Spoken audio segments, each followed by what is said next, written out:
قرآن پاک میں ارشاد فرمایا، قرآن پاک کی آیت سے اپنی گفتگو کا آغاز کرتا ہوں، کیونکہ بات وہ ہوتی ہے جو قرآن اور حدیث سے کی جائے۔ شعر ہم ذوق کے لیے پڑھ لیتے ہیں، بات قرآن حدیث ہوتی ہے، کیونکہ افضل ہے کل جہاں سے گھرانہ حسین کا۔ چیک کر لیے بھائی، سبحان اللہ تو مان دیے گے۔ افضل ہے کل جہاں سے گھرانہ حسین کا، ہم یاد حسین میں آئے ہیں۔ یاد حسین والے ہیں، غم حسین والے نہیں ہیں۔ ہم یاد حسین مناتے ہیں، غم حسین نہیں مناتے۔ وہ اس لیے کہ تم قرآن سے ہمیں دکھا دو کہ 3 دن کے بعد کسی کا غم منانا جائز ہے، تو پھر ہم بھی کل سے تمہاری مجلس میں آ کر بیٹھیں گے۔ اگر قرآن سے تم نہیں دکھا سکتے کہ کسی کا 3 دن کے بعد 3 دن سے زیادہ سوگ منانا جائز نہیں ہے، تو میں نے کہا ہم میں بیٹھ، ہم تجھے بتائیں کہ یاد حسین کیسے منائی جاتی ہے۔ یاد حسین منائی جاتی ہے، ہم ہائے حسین والے نہیں، ہم تو واہ حسین والے۔ ہم کہتے ہیں واہ حسین، جو کام کربلا میں تھا جو تو کر گیا وہ تو ہی کر سکتا تھا۔ واہ حسین۔ وہ نقیب سے پڑھ رہے تھے، شاہ است حسین، بادشاہ است حسین، دین است حسین ہے، دین پناہ است حسین۔ چشتیوں کے بادشاہ معین الدین چشتی اجمیری رحمۃ اللہ تعالی علیہ، آپ فرماتے ہیں کہ یہ مسئلہ سمجھو، دین بھی حسین ہے، دین کی پناہ بھی حسین ہے۔ کسی کو سمجھنا ہے تو وہ چشتیوں کے بادشاہ نے بتایا ہے، شاہ بھی حسین ہے، بادشاہ بھی حسین ہے، دین بھی حسین ہے، دین کی پناہ بھی حسین ہے، اور جس کو حسین سمجھنا ہے اس کو دین کیا سمجھ آئے گا۔ اچھا میرے حضرت خواجہ صاحب جب ہند میں ایک تشریف لائے نا، تو وہ پورا تالاب واقعہ آپ نے سنا ہوا ہے علامہ صاحب سے، یہ پنکھا بند کر دو، بڑی گل ہوگی، مہربانی ہوگی۔ پورا تالاب وہ ایک برتن میں بھر لیا، واقعہ تو تم سنا ہے، میں اشارہ کر کے کہ چلنا ذرا توجہ رکھو۔ سبحان اللہ۔ پورا تالاب وہ ایک برتن میں بھر لیا، سارا تالاب لوٹے میں آ گیا۔ امام حسین کربلا میں، اور نہر فرات سامنے ہے، نہر فرات سامنے ہے، ادھر آپ کی نسل سے نسل تک نسل چلتی رہی، آپ کی اولاد میں سے حضرت خواجہ صاحب پورا تالاب ایک برتن کے اندر اس کو بند کر دیتے ہیں، تو ادھر حضرت امام حسین جو ہے ان کے سامنے نہر فرات ہے، نہ بلائی گئی نہ برتن میں اس کو بند کیا گیا۔ تو وجہ کیا ہے؟ میں نے کہا کہ خواجہ صاحب جو ہند میں آئے تھے وہ آئے تھے دین پھیلانے، اور جو امام حسین کربلا میں گئے تھے وہ گئے تھے دین بچانے۔ دین پھیلایا جاتا ہے کرامت سے، اور دین بچایا جاتا ہے استقامت سے۔ دین پھیلایا کرامت سے جاتا ہے، یہاں کرامت کی ضرورت تھی، اور دین بچایا جاتا ہے استقامت سے، وہاں استقامت کی ضرورت تھی۔ تو امام حسین نے کربلا میں استقامت کے ساتھ کھڑے ہو کر زمانے والوں کو بتا دیا، دین است حسین، دین پناہ است حسین ہے، دین است حسین ہے، دین پناہ است حسین۔ سب داد نہ داد، دست در دست یزید۔ آپ فرماتے ہیں امام حسین نے یزید کے سر تو دے دیا، ہاتھ میں ہاتھ نہیں دیا۔ فرمایا ہم پاک ہیں، ہماری پاکیاں اللہ نے قرآن میں بیان کی ہیں، ہماری پاکیاں قرآن بیان کرتا ہے، ہم کسی پلید کے ہاتھ میں ہاتھ نہیں دیتے۔ سداد نہ داد، دست در دست یزید، حقا کے بلا بنا بنائے لا الہ است حسین۔ حضرت خواجہ صاحب فرماتے ہیں، اور تمہیں مسئلہ نہیں سمجھ آیا کہ بنیاد کلمے کی اگر رکھی ہے تو وہ حضرت امام حسین نے کربلا میں رکھی ہے۔ کہتے ہیں افضل ہے کل جہاں سے گھرانہ حسین کا، نبیوں کا تاجدار ہے نانا حسین کا، ایک پل کی تھی حکومت یزید کی۔ اچھا شاید دی اجازت دے نال عالم تصور کی اجازت لے لیے، شعر تھوڑا جا بدل لینے ہیں، شعر تھوڑا جا بدل لیں تو جو رکھیو، ایک پل کی تھی حکومت یزید کی، اب اس کو بدلنا ہے، تھوڑا سمجھیں مسئلہ بدلتے ہیں۔ ایک پل کی تھی نا حکومت یزید کی، صدیہ حسین کی، زمانہ حسین کا، حسنین کے دو نین پہ 100 نین قربان،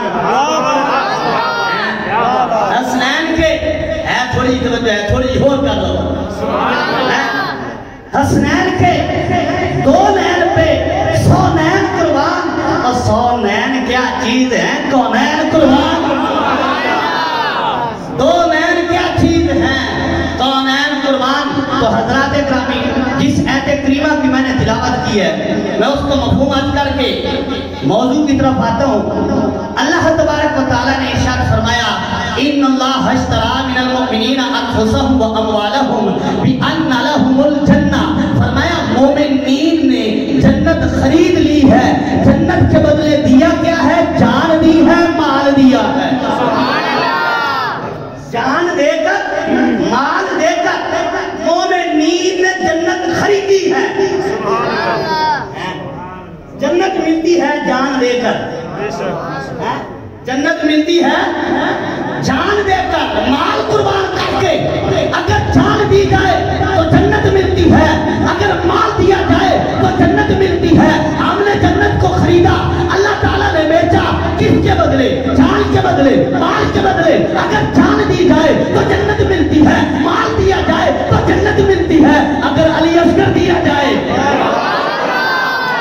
اگر علی اکبر بھی قربان کیا جائے، اگر اولا محمد قربان کیا جائے، اگر ابو بکر بن علی کو قربان کیا جائے، اگر عثمان بن علی کو قربان کیا جائے، اگر غازی عباس جیسا بھائی قربان کیا جائے، یارو پھر جنت نہیں ملتی، پھر جنت کی صداری مل جاتی ہے۔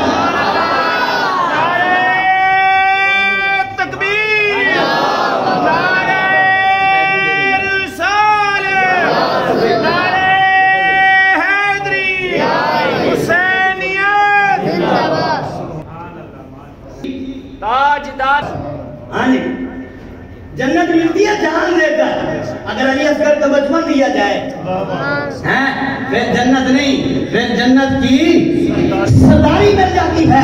چلو حدیث پاک عرض کرتا ہوں، 86 کی علامہ صاحب سے صبح والا پوچھ لینا۔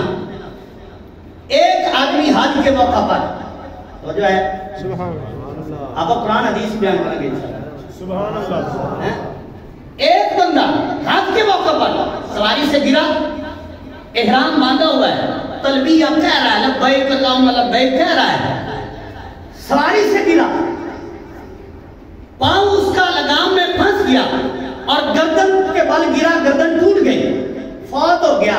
حضور علیہ السلام کو بتایا گیا تو محبوب کریم علیہ السلام نے ارشاد فرمایا اس نے جس حالت میں جان دی ہے،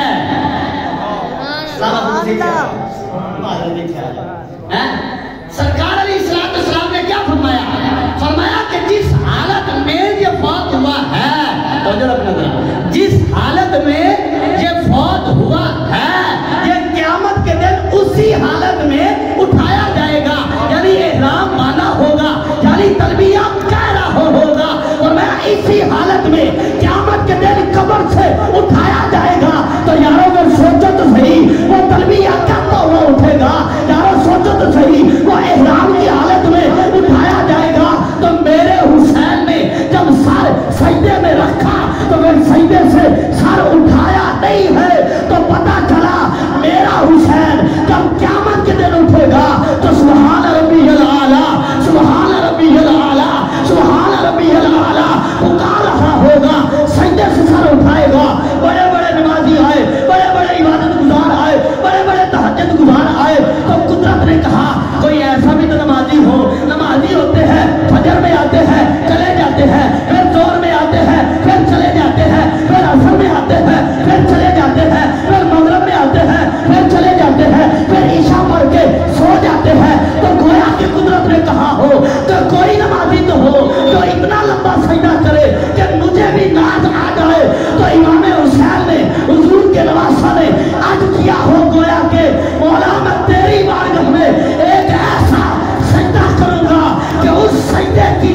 اس کی ہمت پہ علی شیر خدا کو ناز ہے، اس نواسے پہ محمد مصطفیٰ کو ناز ہے۔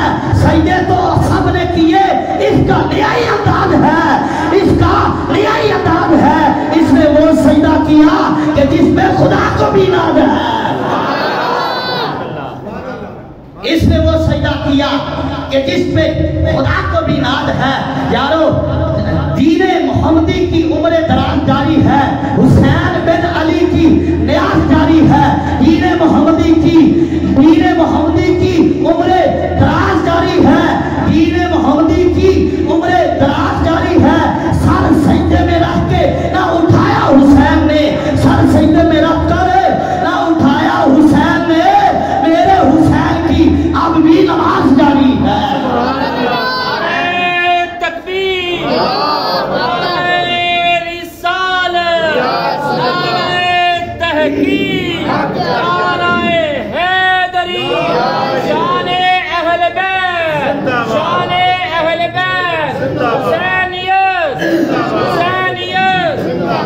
میرے حسین کی سر سجدے میں رکھ کر نہ اٹھایا حسین نے، میرے حسین کی اب بھی نماز جاری ہے۔ یارو قرآن اور حدیث کا مفہوم آج کر کے میرا کم ایک بات عرض کرتا ہوں، قرآن میں بھی ہے، حدیث میں بھی ہے، علامہ محمد حسین صاحب بھی موجود ہیں۔ حدیث میں آتا ہے کہ سب سے زیادہ قرب سجدے میں ہے۔ مسئلہ سمجھیو ذرا، تے ایمان میں چس نہ آ جائے تو پھر آکھیو ہے، مسئلہ سمجھیو۔ قرآن اور حدیث میں ہے، سورہ الگ کی آخری آیت میں ہے کیا کہ سب سے زیادہ قرب سجدے میں ہے، اور جتنا قریب بندہ اللہ کے سجدے میں ہوتا ہے نا، اتنا کہیں بھی نہیں ہوتا۔ جتنا قریب بندہ سجدے میں اللہ کے قریب ہوتا ہے، اتنا کسی عبادت میں کسی جگہ پر نہیں ہوتا۔ یارو امام حسین کے قرب کا کیا پوچھو گے، جس نے سر سجدے میں تو رکھا ہے، پھر سجدے سے اٹھایا نہیں، تو اللہ نے امام حسین کو اپنا کتنا قرب عطا فرما دیا ہوگا،